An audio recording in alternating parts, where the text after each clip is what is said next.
नमस्कार दोस्तों, मेरा नाम इमरान मनी और मजा में आपका स्वागत है। दोस्तों आज की वीडियो में मैं आपको बताने वाला हूं कि आप ब्रोकिंग का धंधा करके कैसे लाखों रुपए कमा सकते हो। जी हाँ दोस्तों, इस वीडियो में सारी बातें मैं आपको डिटेल में बताऊंगा, तो ये वीडियो आप स्टार्टिंग से लेके एंड तक पूरा देखिएगा। चलिए फ्रेंड्स, ये वीडियो शुरू कर दें।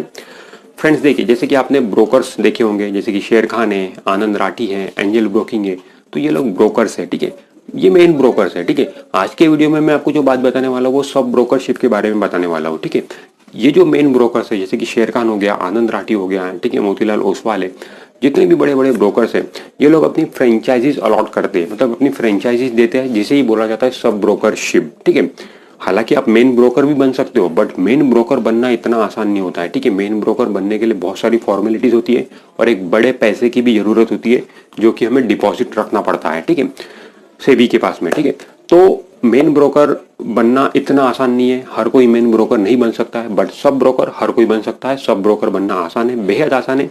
किस तरीके से आप सब ब्रोकर बनते हैं मैं आपको आगे इस वीडियो में बताऊंगा। तो फ्रेंड देखिए, सब ब्रोकरशिप अगर आपको किसी भी ब्रोकर की लेना है, लेस एग्जांपल हम ले लेते हैं, मान लो शेर खान की अगर आपको सब ब्रोकरशिप लेना है, मतलब आपको शेर खान की फ्रेंचाइजी लेना है, तो वो आप कैसे ले सकते हो। उसके लिए देखो दोस्तों, आपको अप्लाई करना पड़ेगा शेर खान के पास में कि मुझे सब ब्रोकरशिप चाहिए। उनके ऑफिस में जाके आप ये ऐसा बोल के, फिर उसके बाद में क्या होगा कि शेर खान की तरफ से एक बंदा आएगा जिसे बोला जाता है फ्रेंचाइजी मैनेजर। वो उस साइट पे आएगा जिस साइट पे आप सब ब्रोकरशिप का ऑफिस लगाने वाले, मतलब फ्रेंचाइजी का ऑफिस लगाने वाले हो। वो साइट विजिट करेगा, अगर उसे वो साइट अच्छा लगता है कि ये साइट ठीक है ऑफिस के लिए, तो वो आपको अप्रूवल दे देगा। बट मैं आपको एक फैक्ट बता दूं कि जो फ्रेंचाइजी मैनेजर आता है वो हमेशा साइट को अप्रूवल दे ही देता है, क्योंकि रीजन ऐसा होता है कि जो फ्रेंचाइजी मैनेजर है उसे भी टारगेट होता है, उसे भी टारगेट दिया जाता है कि आपको महीने में 1 या 2 फ्रेंचाइजी लेकर आना है।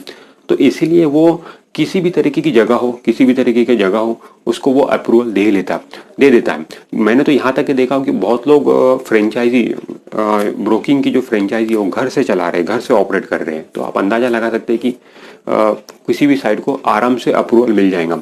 अगर कोई साइट अच्छा नहीं भी है, जगह अच्छी नहीं भी है, तो फ्रेंचाइजी मैनेजर ही खुद आपको गाइड कर देगा कि थोड़ा बहुत इसको आप इस तरीके से मॉडिफाई कर लीजिए, बट वो आपको अप्रूवल दे ही देगा। ठीक है, अप्रूवल मिलने में कोई प्रॉब्लम नहीं होता है। ठीक है, फ्रेंचाइजी मैनेजर ने एक बार अप्रूवल दे दिया, अप्रूवल देने के बाद में फिर क्या होता है कि प्रोसेस होंगी, फिर डॉक्यूमेंटेशन होगा। ठीक है, फॉर्मल आपको डॉक्यूमेंटेशन करना पड़ेगा और एक फीस होती है दोस्तों। ठीक है, वो फीस आपको पे करनी पड़ेगी। फीस जो होती है कि जो रजिस्ट्रेशन फीस होती है, एक तो जो कि एनएससी बीएससी टर्मिनल आपको मिलेगा, उसका रजिस्ट्रेशन फीस होती है जो कि 10 से 15 हज़ार रुपए के बीच हो सकती है। वो डिपेंड करेगा कि आपको कौन कौन से सेगमेंट चाहिए, एनएससी है, बीएससी है, एमसीएक्स है, करेंसी है। जितने सेगमेंट्स आप लोगे उतनी फीस आपकी बढ़ेगी रजिस्ट्रेशन की।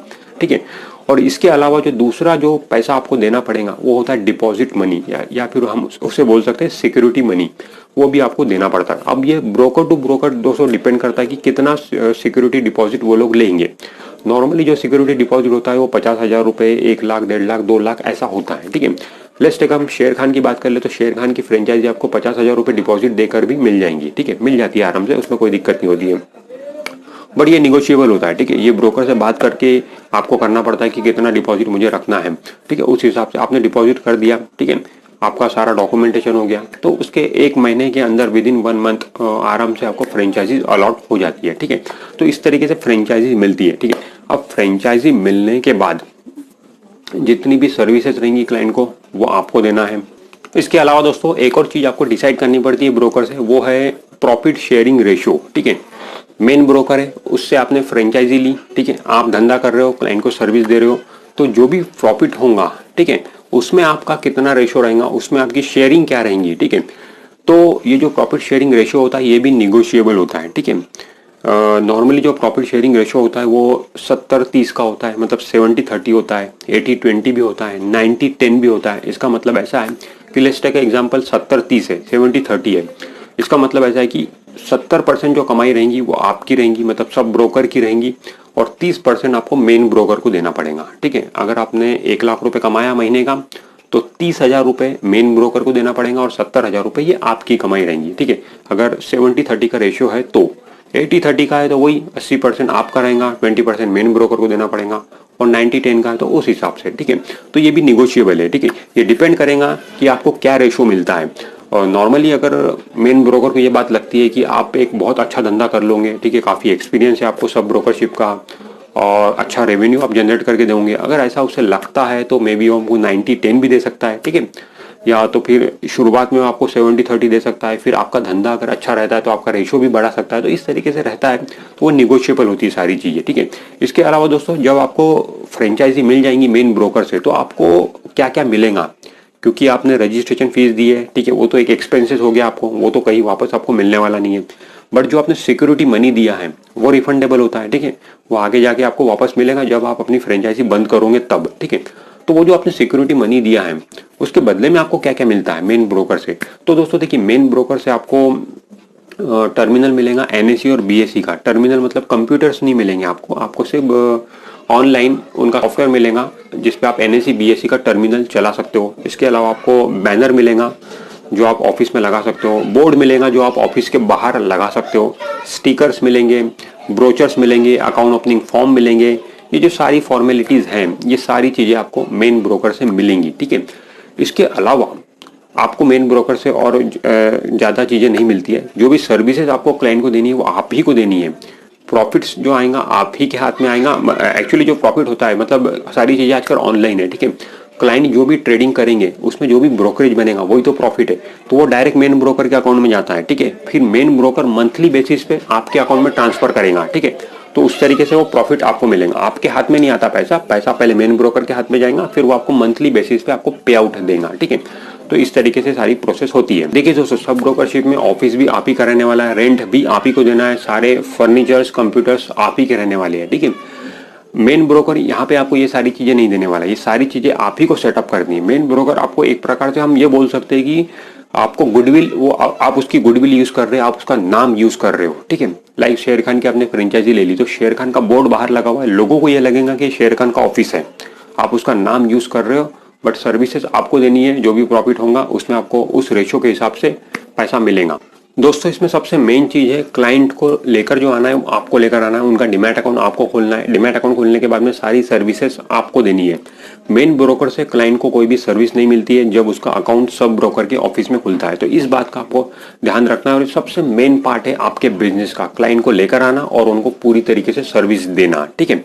और दोस्तों जो ब्रोकरेज होती है वो कितनी सेट करना है, क्लाइंट को कितनी ब्रोकरेज देना है, ये आप पर डिपेंड करता है। मतलब सब ब्रोकर आप हो तो वो क्लाइंट को कितनी ब्रोकरेज चार्ज करनी है ये आपको डिसाइड करना पड़ेगा। उसको 5 पैसे 50 पैसे देना है, 4 पैसे 40 पैसे देना है, 30 पैसे 3 पैसे देना है, तो वो आपको डिसाइड करना पड़ेगा, ठीक है।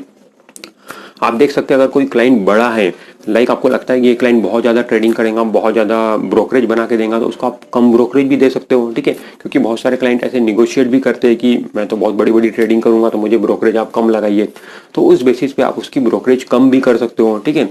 बट अगर आपको लगता है कि कोई क्लाइंट छोटा है, ठीक है, तो उसको फिर आप ज़्यादा ब्रोकरेज भी चार्ज कर सकते हो। मतलब जो स्टैंडर्ड रेट मार्केट में चलता है वो 5 पैसे 50 पैसे चलता है, ठीक है, इस तरीके से भी होता है।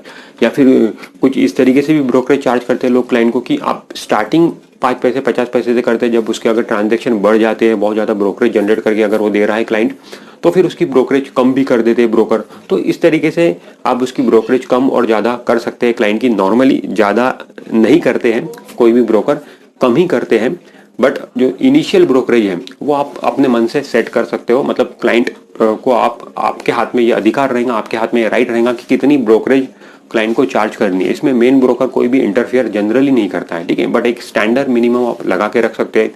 मेन ब्रोकर ये बोल सकता है कि किसी भी क्लाइंट को आपको 1 पैसे और 10 पैसे से कम ब्रोकरेज चार्ज नहीं करनी है, उसके ऊपर आप जो भी चार्ज करना चाहते हो वो कर सकते हो, ठीक है। ये ऐसा हो सकता है, बट देखा जाए तो पूरी तरीके से वो आप ही पे डिपेंड होता है। सब ब्रोकरशिप आपके पास में है तो कितनी ब्रोकरेज लगाना ये आपको डिसाइड करना होता है। अब दोस्तों देखिए, मैं आपको बताता हूँ कि जैसे कि मैंने आपको स्टार्टिंग में ही बताया, आपने थंबनेल भी देखा होगा कि आप सब ब्रोकर बन के लाखों रुपए महीना कमा सकते हो। तो वो कैसे पॉसिबल है इसमें तो फ्रेंड देखिए, मान लो आपने 100 क्लाइंट जोड़ दिए, ठीक है, 100 डीमैट अकाउंट आपके पास में खुल गए। अब दोस्तों देखिए, जितने डीमैट अकाउंट खुलते हैं उतने सारे लोग ट्रेडिंग नहीं करते हैं, ठीक है।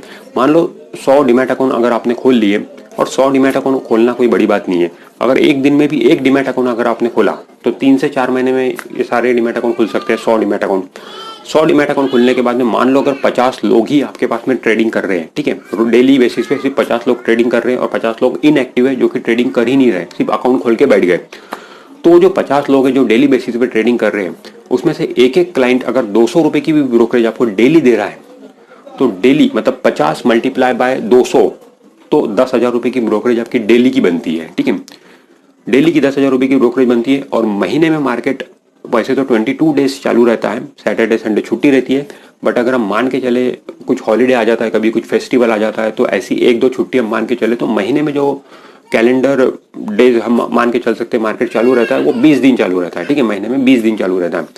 तो 10,000 रुपए की ब्रोकरेज अगर एक दिन की बन रही है, तो 20 दिन में जो ब्रोकरेज बनती है वो 2 लाख रुपए की बनती है। ठीक है, और 2 लाख का मान लो अगर आपका जो रेशो सेट है, प्रॉफिट शेयरिंग रेशो, वो 70-30 का भी है। ठीक है, ज्यादा नहीं है, 70-30 का भी है, तो भी 2 लाख का 70% होता है 1,40,000 रुपए। ठीक है, तो 1,40,000 रुपए आप मंथली इस तरीके से कमा सकते हो। तो दोस्तों आज के वीडियो में मैंने आपको बताने की कोशिश की कि सब ब्रोकर बन के किस तरीके से आप लाखों रुपए महीना कमा सकते हो। अगर आपका इंटरेस्ट है इस फील्ड में, तो आइए, इस फील्ड में बहुत अच्छी फील्ड है, काफी इंटरेस्टिंग फील्ड है। तो दोस्तों इस वीडियो में इतना ही। अगर ये वीडियो आपको अच्छा लगा है तो वीडियो को लाइक जरूर कर दीजिए, और आपने अभी तक हमारे चैनल को सब्सक्राइब नहीं किया है तो हमारे चैनल को सब्सक्राइब करके बेल आइकॉन जरूर प्रेस कर दीजिए। बाय।